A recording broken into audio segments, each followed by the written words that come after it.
ninguna prerrogativa puede ser más importante, ninguna limitación de ninguna naturaleza, ni legal ni constitucional, le puede quitar a los ciudadanos el derecho de saber la verdad de si quien los está gobernando está o no involucrado en actos de corrupción. En las últimas horas, en los últimos días, ha empezado a circular información en el sentido de que la Fiscalía de la Nación, incluso luego de haber presentado la acusación constitucional contra el presidente de la República que ha generado tanta controversia, ha tenido acceso a información que puede ser definitiva para el destino de Pedro Castillo como presidente de la República. Es decir, información que está en este momento en proceso de revisión y de corroboración que confirmarían la directa participación del presidente Pedro Castillo, no solamente en la comisión de algunos delitos, sino lo que es sumamente grave para él, en supuestamente la colaboración con la evasión a la justicia por parte de personas de su entorno que deberían estar en prisión preventiva y que han decidido fugar. Si esto fuera así, y todo indica que es así,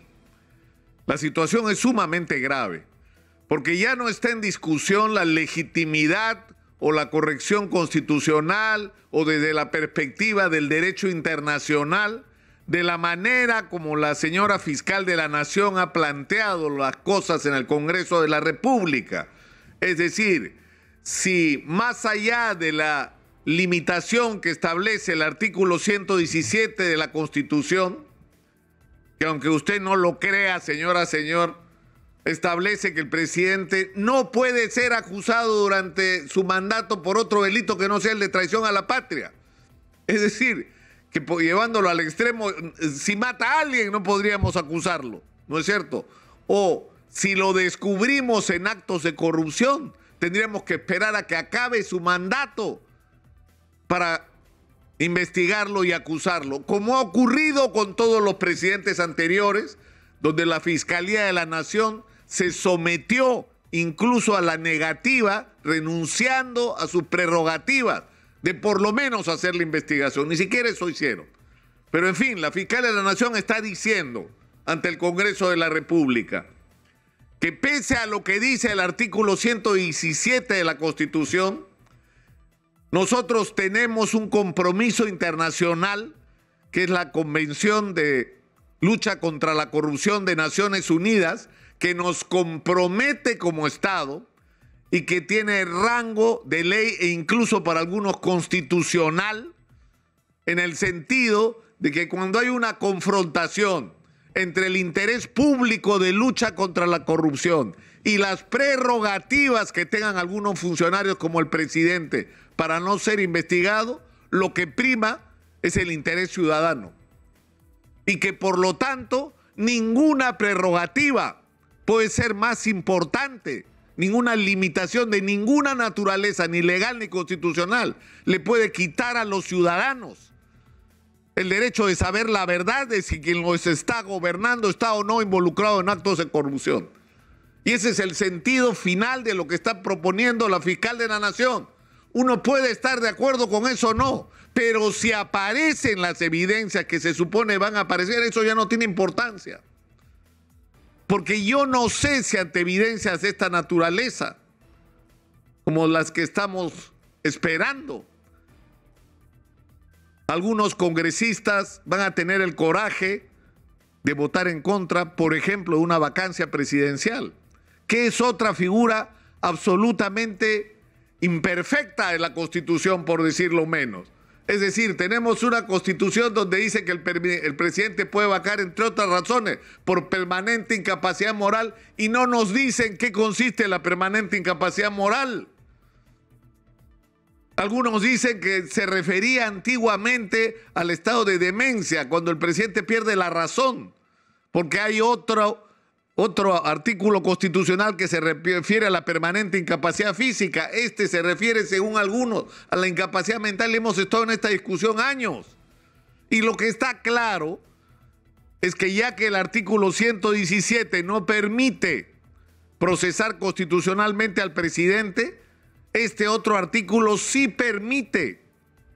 que los congresistas de la República consideren que ante evidencias que involucran al presidente en graves actos de corrupción o encubrimiento, el presidente pueda ser vacado para que enfrente a la justicia. Y esta discusión se va a poner sobre la mesa en los próximos días, pero lo que hay que tener claro es cuál puede ser nuestro destino en un plazo relativamente corto, en un país acostumbrado a vivir de crisis en crisis. Es que, número uno, el presidente de la República, en el caso de ser vacado, tendría que ser reemplazado por Dina Boluarte, que debería tener en sus manos la responsabilidad de sacar al país de la parálisis, de constituir un gobierno de encuentro, de buscar una relación cordial y fluida con el Parlamento de la República, de establecer una relación responsable con todos los organismos de la sociedad, y no me refiero solamente a los gremios empresariales, me refiero a las organizaciones sociales, que se proponga a sí misma la tarea de prevenir los conflictos sociales, resolviendo los problemas antes de que nos exploten en la cara, de reactivar la economía, de enfrentar la crisis de inseguridad, todas aquellas tareas que son urgentes y evidentes, de destrabar todos los proyectos parados, invertir recursos públicos en construcción de carreteras, reservorios, colegios, hospitales, no solo para activar la economía, sino para resolver problemas que por décadas han estado pendientes en este país.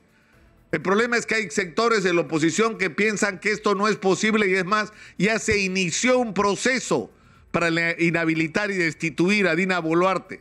Entonces lo que quedaría sería lo que manda la propia Constitución, en el sentido de que cuando el presidente está fuera de lugar, es decir, pierde su puesto, y también lo pierden, por la razón que fuera, los vicepresidentes, que en este caso solo tenemos una, lo que corresponde es que el presidente o presidenta del Congreso, en este caso el general William Zapata, tiene que convocar de inmediato a elecciones y hacerse cargo de manera provisional de la presidencia.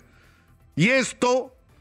es algo que deben tener claro los señores congresistas, porque hay algunos que están soñando con que es posible que se vaya el presidente Castillo, que se vaya Dina Boluarte y que se van a quedar ellos hasta el año 2026. No, señor, eso no va a ocurrir, porque eso no es lo que establece la Constitución. Y lo que tendríamos al frente sería un gobierno encabezado probablemente por William Zapata, que tendría dos tareas fundamentales: devolver un mínimo de confianza a los inversionistas y activar la economía y hacer toda esta lista que parece de lavandería, porque es evidente todo lo que hay que hacer y es urgente. Pero por el otro lado, garantizar elecciones libres, transparentes, en manos de nuestras instituciones electorales y con todas las reformas que sean necesarias para garantizar que este proceso electoral le dé a los peruanos la posibilidad de una representación real, una representación digna, una representación en la que sintamos que realmente lo que tenemos es a quien hemos decidido los propios ciudadanos poner donde están, lo que supone una profunda reforma de los partidos políticos, o por lo menos dar el primer paso en esa dirección. Vienen tiempos difíciles, vienen días difíciles, vienen días de confrontación que parecía imposible que esto pueda ponerse aún peor. Bueno, siempre en el Perú es posible que las cosas estén aún peor. Y esto es un momento donde debe primar la serenidad y la mayor responsabilidad por parte de todos los actores, comenzando por los medios de comunicación, que sobre todo en lo que se refiere a los grandes medios, han tenido un papel lamentable en los últimos, no solo meses, en las últimas décadas, con respecto a la crisis nacional y a los grandes problemas del país, no solo ignorando la agenda del país, vendiéndonos a los peruanos un país que no existía más que en sus cabezas y que explotó durante la pandemia, poniendo en evidencia que si bien éramos un país que había crecido en términos macroeconómicos, no había sido capaz de resolver los más elementales problemas de los ciudadanos, y excluyendo de una manera irresponsable la agenda no solo social, sino la agenda de la realidad de la inmensa mayoría de los peruanos, y que se han convertido finalmente en instrumentos de intereses de cualquier naturaleza, excepto de los ciudadanos. Pero en fin, para eso estamos nosotros acá. Agárrense, pónganse los cinturones porque vienen tiempos tempestuosos en el Perú. Soy Nicolás Lucar, esto es Hablemos Claro, estamos en Exitosa Perú, la voz de los que no tienen voz. Hablemos Claro.